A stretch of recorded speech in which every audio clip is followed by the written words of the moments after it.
Good evening students. चले आज आप पढ़ने जा रहे हैं प्रेजेंट परफेक्ट कंटीन्यूअस टेंस के अंतर्गत नेगेटिव सेंटेंस। तो अफर्मेटिव सेंटेंस की वीडियो आपके पास पहुंच चुकी है। क्रम से पढ़ने का कष्ट करें, ठीक है ना। तो अफर्मेटिव अगर आपको समझ में आ चुका है तो नेगेटिव सेंटेंस में कोई प्रॉब्लम नहीं होगी। स्ट्रक्चर मैच कराइए। अफर्मेटिव सेंटेंस में शब्द नहीं का प्रयोग नहीं होता है, क्योंकि वह क्या होता है, सकारात्मक वाक्य होता है। नेगेटिव में क्या होता है, नेगेटिव शब्द नहीं का प्रयोग किया जाता है क्योंकि यह नकारात्मक होता है। तो यहाँ पर देख लीजिए, स्ट्रक्चर आप मैच कर लीजिएगा। ये जो है नए शब्द बढ़ गया, नए शब्द बढ़ गया। अब जो नए शब्द का प्रयोग आप कर कहाँ रहे हो, धातु के पहले कर रहे हो, ठीक, अन्य शब्द के बाद कर रहे हो। अन्य शब्द का आना जरूरी नहीं है हर सेंटेंस में, लेकिन इसमें इन दोनों स्ट्रक्चर में समय अवश्य आएगा। यहाँ भी समय अवश्य आएगा, तभी यह प्रेजेंट परफेक्ट कंटीन्यूअस बनेगा। परंतु इसमें समय आ भी सकता है, नहीं भी आ सकता है, इसलिए इसको ब्रैकेट में लिख दिया गया। अब चलिए, यहाँ पर जो है नॉट का प्रयोग आपको कहाँ करना है प्रेजेंट परफेक्ट कंटीन्यूअस में, इसका ध्यान देना है। स्टूडेंट जो है कंफ्यूज हो जाता है कहाँ लगा है। तो हमेशा जो नॉट का प्रयोग किसी भी टेंस में, ठीक ना, एक यूनिवर्सल रूल में बता दे रहा हूँ टेंस के मामले में, किसी भी टेंस में, ठीक है, अगर हेल्पिंग वर्ब की संख्या एक से अधिक होती है तो हमेशा फर्स्ट हेल्पिंग वर्ब के बाद ही नॉट का प्रयोग होता है। चौकन्ना होकर के, कान खोल करके इसको सुन लीजिए, तो इसमें कोई कंफ्यूजन की बात ही नहीं है। तो यहाँ हेल्पिंग वर्ब फर्स्ट है, हेल्पिंग वर्ब फर्स्ट है, और यहाँ पर हेल्पिंग वर्ब सेकंड है, ये देखिए। तो आप हमेशा जो नॉट का प्रयोग, नॉट क्या बोलते हैं इसको, नॉट पढ़ते हैं। इसका जो प्रोनाउंसिएशन होता है, आपको क्या है ना, प्रोनाउंसिएशन तो आप जानते नहीं हो, हाँ, चाहे यूपी हो चाहे बिहार हो, हाँ, पूरे उत्तर भारत में जो भी हिंदी भाषी है, मैं बता दे रहा हूँ, उनको इंग्लिश का प्रोनाउंसिएशन आता नहीं है। 90% लोग प्रोनाउंसिएशन गलत लेते हैं, और नहीं तो हमारे को कमेंट करते हैं कि सर आवाज़ क्लियर, आवाज़ बेटा खूब क्लियर होती है, ठीक ना। अभी तो हिंदी भाषी होने के कारण मैं इतना तेज लाउडली बोलता हूँ। अंग्रेज पढ़ाएगा ना आपको तो कुछ नहीं सुनाई देगा, कुछ नहीं समझ में आएगा आपको, बता दे रहा हूँ। आप इंग्लिश चैनल पर न्यूज़ सुनकर देख लीजिए, हवा नहीं लगेगी, लेकिन हिंदी वाले जो चैनल, इंडियन चैनल है, ठीक है ना, वहाँ इंग्लिश में आप समाचार सुन लीजिए, कुछ हद तक समझ में आ जाएगा। क्योंकि इंग्लिश क्या है, बहुत मधुर भाषा है, इसको लाउडली नहीं बोला जाता है, ठीक है ना। तो यहाँ पर जो है इसका जो प्रोनाउंसिएशन है मैं लिख दे रहा हूँ, ये होता है क्या, नॉट। मतलब ये देखिए, यहाँ पर एक शब्द आ है और एक शब्द ओ है, तो दोनों के बीच का प्रोनाउंसिएशन लेना है आपको। न तो इसको यहाँ पर जो मात्रा चाहिए, न तो आ बोलना है न तो ओ बोलना है। तो ये हुआ आ, ये हुआ ओ, ये बीच में साउंड निकालना है, कहा जी, ओ, क्या होगा, नॉट। नॉट मैं सही बोलूँगा तो आपको सुनाई नहीं देता, समझ में नहीं आता है, कमेंट करते हो आवाज़ क्लियर नहीं होती है, हैं? आवाज़ क्यों नहीं क्लियर है? माइक ले लीजिए, एक कर लीजिए, और कर लीजिए, पैसा भेज दो, माइक ले लेते हैं, पैसा भेजो, बेवकूफ़ी वाली बात करते हैं, ठीक ना।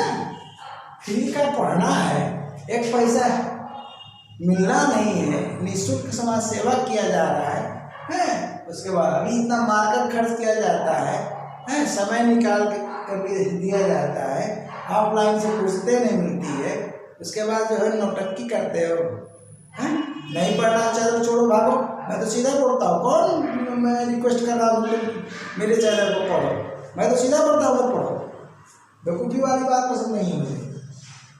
सीधे सीधे आपको सुनाई देता है, समझ में आता तो पढ़िए, नहीं तो नहीं, जो हमारे पास व्यवस्था है वही करें। सुन लीजिए, एक काम को कराओ, जितने मिलियन वाले हैं ना जो आज देख रहे हैं ना डिजिटल बोर्ड पर पढ़ा रहे हैं उनका शुरू का वीडियो देखिए। ऐसे ही बोर्ड पर, इतना अच्छा बोर्ड भी नहीं, मेरा तो बहुत बढ़िया है, इतना अच्छा बोर्ड नहीं, इसके आधे आधे बोर्ड पर लोग पढ़ाए हुए हैं और तब के स्टूडेंट पढ़े हुए हैं। बाद में सब्सक्राइबर्स बढ़ गए, पैसा आ गए तो डिस्टर्ब कर दिए। तो पैसा आएगा, यूट्यूब देगा पैसा, तो हम भी कर सकते हैं, लेकिन जेब से हम डिस्टर्ब नहीं करने वाले हैं लगा करके। अभी इतनी महंगी इंक का प्रयोग कर रहे हैं, देखो मार्केट की आर्टलाइन सबसे महंगी इंक है, देख लो इसको, समझ में आ रही बात ना। और मार्कर देख लो, सबसे महंगा मार्कर। इसके बाद भी तुम कमेंट करते हो, हमें बहुत बुरा लगता है, ये कर दीजिए वो कर दीजिए, आपको समझ में आता है तो पढ़िए। हाँ, मैटर से संबंधित कोई प्रॉब्लम हो तो आप पूछ सकते हो कमेंट में, कमेंट बॉक्स में, कि सर ये थोड़ा सा नहीं समझ में आया, तो उसको मैं किसी भी अगले क्लास में समझा दूंगा या अलग से फिर से वीडियो बना दूंगा। इसके लिए मैं एक प्ले लिस्ट बना दिया हूँ, सुन लो। जबकि देखो एक प्ले लिस्ट में बनाया हूँ, कहाँ, इंग्लिश ग्रामर इम्पॉर्टेंट टॉपिक, जाकर देख लेना, इंग्लिश ग्रामर। तो इसमें एक हमने पार्ट फर्स्ट दे दिया है, अभी हमको बनाना है। तो मेरा अपना एक प्रोजेक्ट है, ये देखिए, इसमें हमने हु का प्रयोग पढ़ाया है, जबकि हु का प्रयोग इंट्रोगेटिव सेंटेंस, ठीक ना, इंट्रोगेटिव सेंटेंस में 9 बेसिक क्वेश्चन वर्ड में मैं ऑलरेडी पढ़ा चुका हूँ, दे चुका हूँ। फिर भी मेरे दिमाग में ये आया कि यार आप बहुत परेशान होते रहते हो, ठीक ना, एक प्लेलिस्ट ऐसी में बना दिया, इसमें जैसे पूरे इंग्लिश ग्रामर में कहीं कोई टॉपिक नहीं समझ में आता है और कमेंट बॉक्स में लिखते हो, तो मैं अलग से एक वीडियो बना करके इसी प्लेलिस्ट में डालूंगा, इसी का इंग्लिश ग्रामर इंपॉर्टेंट टॉपिक वाले में डाल दूंगा। तो आप हु अलग पढ़ लो, हु का जो मैं बनाया हूँ, पढ़ते तो हो नहीं, पढ़ना लिखना तो है नहीं, केवल बकैती मारते हो।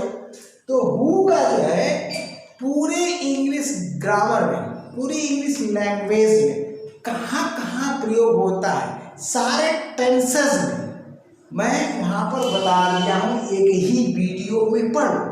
तो उसी तरह से हमको और आगे बनाना है, टाइम मिलेगा तो हमको होम पर बना सकते हैं, विश्व बना सकते हैं, वाटर बना सकते हैं। तो इस प्ले लिस्ट में बहुत चीज़ें आएंगी इम्पोर्टेंट करके, समझे ना, तो उसको जरूर पढ़ना, ठीक, पढ़ना तो सब पड़ेगा पढ़ना तो सब पड़ेगा, हाँ, नहीं तो कुछ नहीं, चाहते शॉर्टकट तय है। हाँ, ये है कि कंपटीशन नहीं देना है, थोड़ा बहुत इंग्लिश सीखना है तो चाहे जहाँ से पढ़ो, लेकिन एग्ज़ाम निकालना है कोई भी इंग्लिश का, IAS छोड़ करके, IAS में आप केवल क्वालिफाइंग मार्क्स पाना रहता है, तो वो तो नॉर्मली कहीं से पढ़ लो।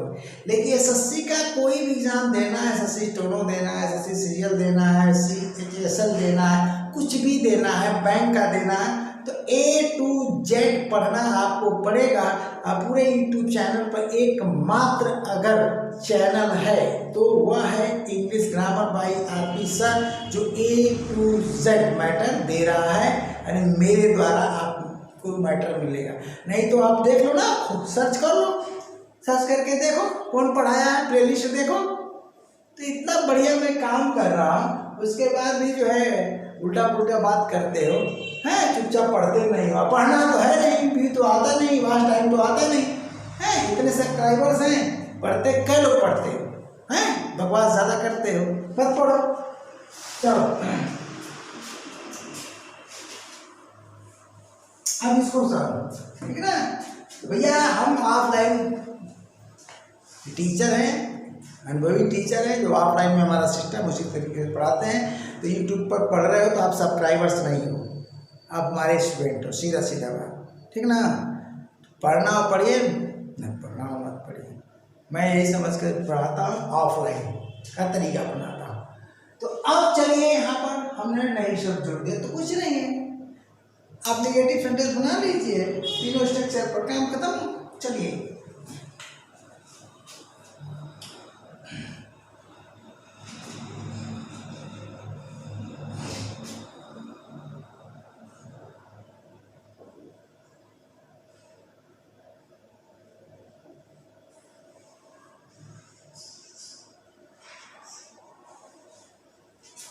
हाँ, कभी कभी समय, ध्यान दीजिएगा, समय शुरू में आ सकता है। कैसे वाक्यों में?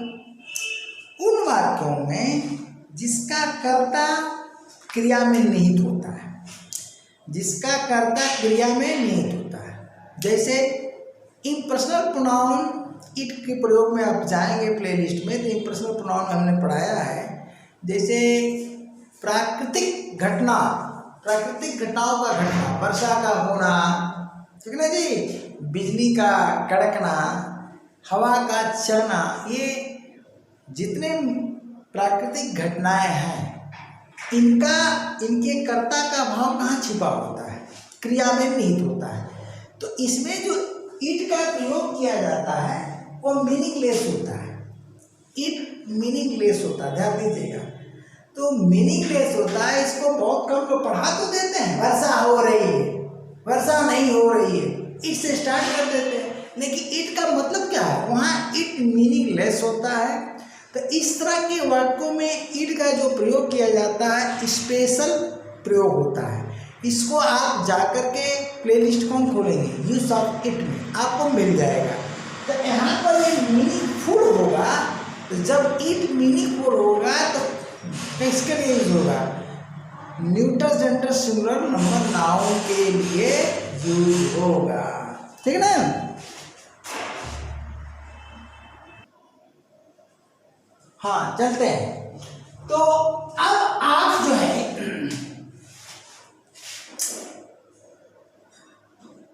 हम इससे संबंधी वाक्य दे दे रहे हैं। हम कहते हैं कि 4 दिन से वर्षा नहीं हो रही है, ध्यान दीजिए, 4 दिन से वर्षा नहीं हो रही है। तो इसमें अब क्या है? कर्ता आ ही नहीं सकता फ्रंट पर, यहां पर नहीं आएगा, क्योंकि कर्ता का भाव वर्षा हो रही में छिपा हुआ है। तो ऐसे वाक्यों में ऐसे वाक्य स्टार्ट होंगे यहां से, ठीक है ना।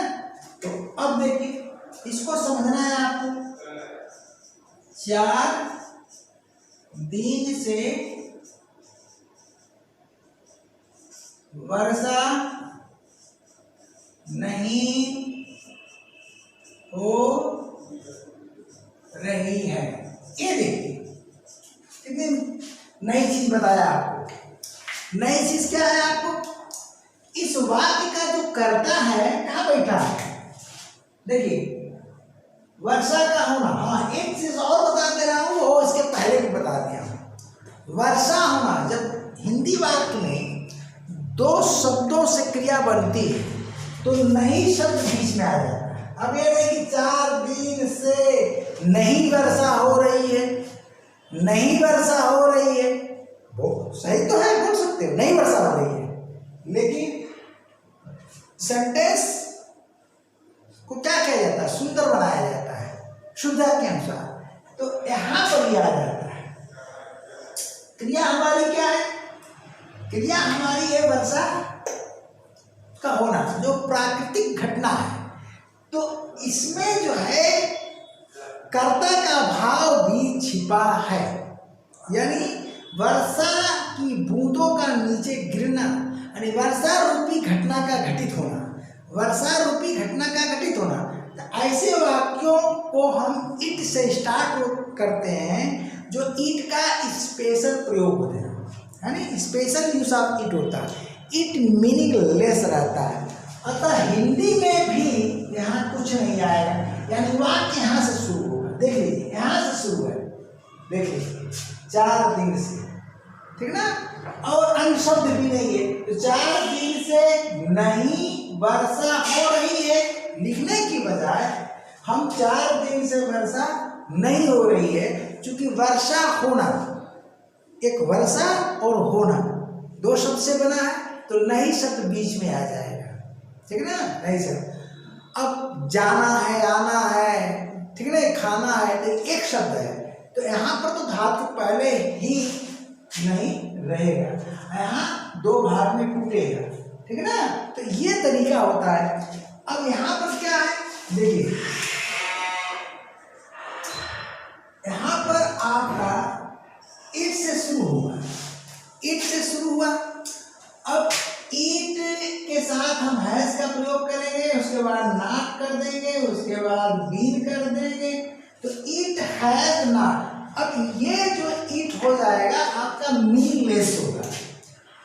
ये केवल सेंटेंस को पूर्ण करने के लिए प्रयुक्त है, किया जाता है, यह मीनिंगलेस होता है। पढ़ाते तो सब है भैया, पढ़ाते सब है, लेकिन बताता कौन है? इट से स्टार्ट करते हैं, it is blowing, it is raining, कुछ भी मतलब बोलते जाते हैं, लेकिन इस इट का प्रयोग आप किस रूप में कर रहे हो? It meaning. अब यही अगर किसी वस्तु के लिए करोगे, किसी छोटे कीड़े मकोड़े के लिए करोगे, तो इट इज मूविंग, जैसे इट इज मूविंग लिखना है, यह मूव कर रहा है, गति कर रहा है। इट इज क्राउलिंग, यानी यह रेंग रहा है, यानी कोई कीड़ा है, तो वहां पर इट मीनिंग फुल हो जाता है। इट क्या हो जाता है? मीनिंग फुल हो जाता है। अब यहाँ पर क्या है भैया? It has not been raining.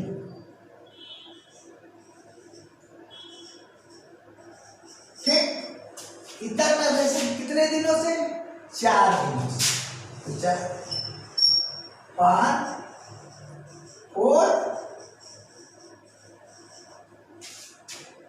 4 days, hours नहीं, डेज करते हैं, हो गया।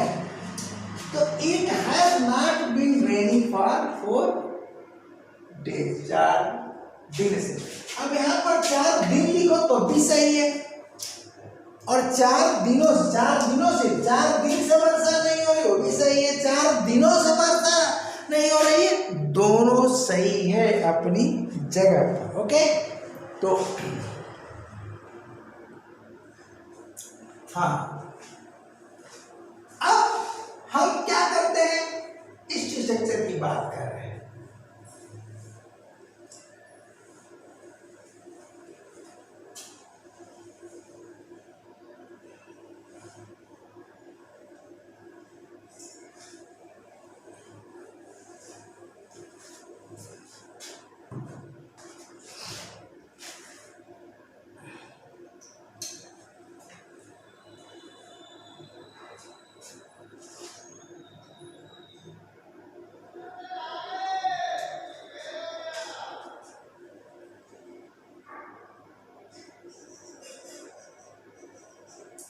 बच्चा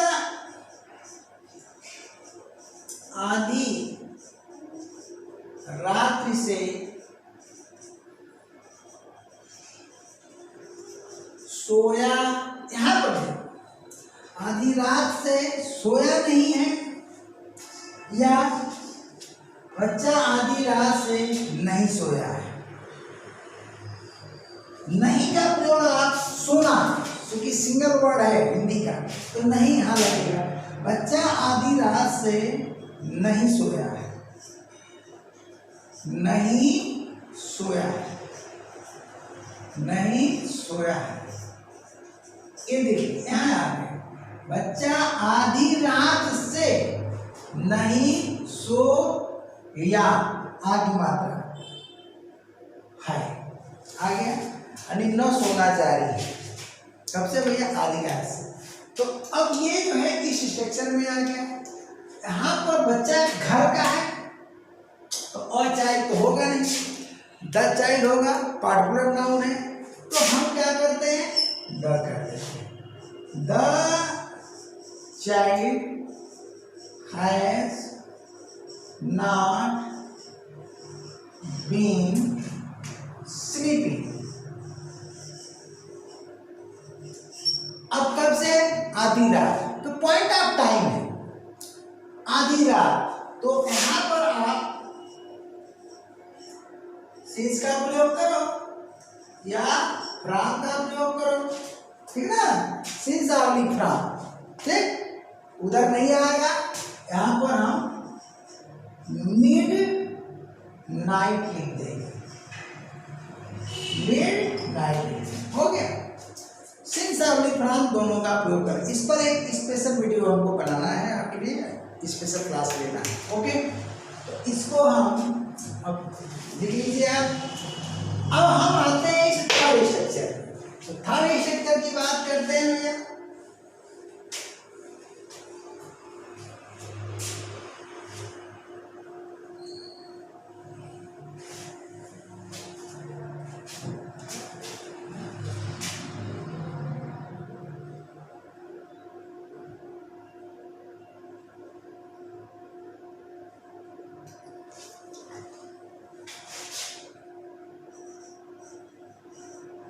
ठीक है जी।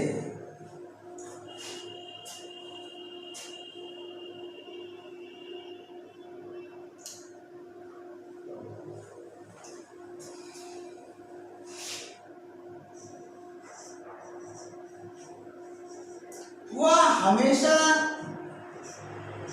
नहीं, वह हमेशा नहीं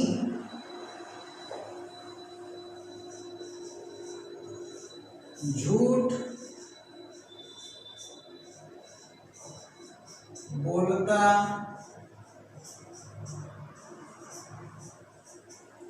वह हमेशा नहीं झूठ बोलता रहा है। अब देखिए इसमें बहुत बढ़िया चीज दिया, भाव क्या है, वह हमेशा नहीं झूठ बोलता रहा है, यानी कभी कभार बोलता रहा है। ध्यान दीजिएगा, हमेशा नहीं झूठ बोलता रहा है, ठीक ना, यानी कभी कभार बोलता रहा, यही तो भाव हुआ। नहीं ये नहीं ये उसकी आदत ही है बोलने की, वो हमेशा नहीं झूठ बोलता रहा। बहुत अति आवश्यकता पड़ती है, जहाँ बहुत जरूरी होती है, जार खतरे में, तो झूठ बोल देता है।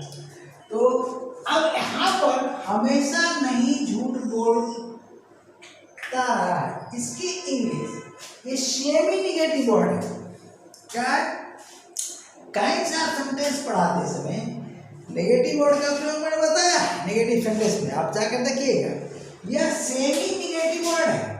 क्या है, सेमी नेगेटिव वर्ड है, यानी हमेशा नहीं, इसका भाव हुआ कभी कभी, यानी एडवर्ब ऑफ फ्रीक्वेंसी है। सेमी निगेटिव वर्ड है, एडवर्ब ऑफ फ्रीक्वेंसी, कभी कभार का भाव दे रहा है, यानी इसकी जो इंग्लिश होगी एवर नॉट हो जाएगी, एवर नॉट हो जाएगी, ठीक ना। तो जब एवर नॉट हो गई तो ट्रांसलेशन क्या हो जाएगा, ट्रांसलेशन हो जाएगा ही हैज। अब एवर नॉट एक साथ आएगा, he has ever not been, क्या जी, टेलिंग, है ना, अलाइव। ये देखिए, तो इसमें हमने क्या दिया, इधर समय नहीं दिया, बल्कि समय को दूसरे रूप में दे दिया, फ्रीक्वेंसी बना करके। अब अगर हम इसमें कहते हैं कि वो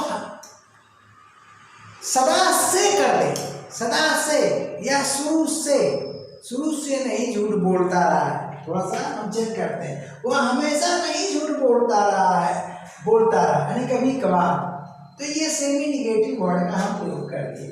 इसमें समय नहीं है, ये है फ्रीक्वेंसी। क्या है, फ्रीक्वेंसी, ठीक है ना। अब देखिए, अब इसमें हम एक शब्द बढ़ाते हैं, क्या बढ़ाते हैं, ये बारीकी के समझ लीजिए,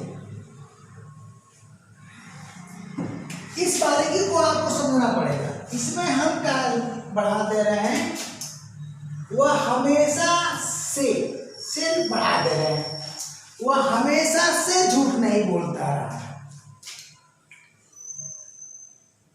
हमेशा से नहीं झूठ बोलता रहा, यानी कुछ सालों से बोलना शुरू किया है, कुछ सालों से बोलना शुरू किया है। इसका मतलब ये हुआ कि हाँ, जो ट्रांसलेशन होगा, he has not been telling a lie more than ever, हमेशा से कि इंग्लिश यहाँ क्या हो जाएगी, देखिए फार में एवर शब्द जुड़ जाएगा। फॉर एवर इस टेंस के लिए फॉर एवर शब्द का प्रयोग आप परफेक्ट टेंस, तीनों परफेक्ट टेंस में कर सकते हैं और तीनों परफेक्ट कंटीन्यूअस टेंस में कर सकते हैं। बाकी जगह फॉर एवर का प्रयोग आप नहीं करेंगे। किस रूप में, समय के स्थान पर। तो ये चीज होगा, ठीक है ना। अब चलिए, अब यहां पर हम चेंज कर देते हैं और देखिए,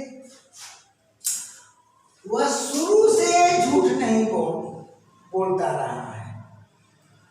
क्या है, अब यहां पर हम शुरू से शब्द लगा देते हैं, ठीक है ना।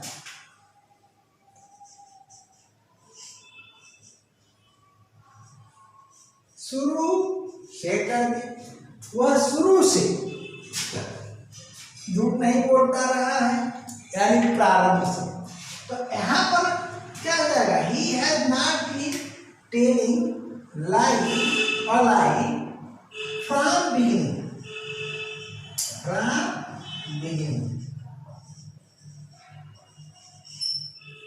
तो चलिए ये रहा। देखिए देना तो बहुत कुछ है, लेकिन यहाँ मेन फोकस क्या है, स्ट्रक्चर को समझाना। अगर आपको स्ट्रक्चर समझ में आएगा तो प्रैक्टिस बैच में बहुत मजा आएगा। और प्रैक्टिस बैच तो भैया एकदम मास्टर बैच बन करके चलेगा, मास्टर बैच की तरह चलेगा। तो जो हमारे स्टूडेंट रहेंगे उनको तो समझ में आएगा, लेकिन जो नए व्यूअर रहेंगे उनको नहीं समझ में आएगा। तो उसके लिए मैं क्या करूँ, उसके लिए उसमें मेरा तो कोई दोष नहीं है, मेरा अपना एक पढ़ाने का तरीका है। तो सीधा सीधा ऑफलाइन सिस्टम, क्योंकि वीडियो मेकर तो हूँ नहीं, तो यही बात मैं आपको समझाता हूँ। आज का क्लास भी ओवर होता है, अगले क्लास तक के लिए टाटा बाय बाय।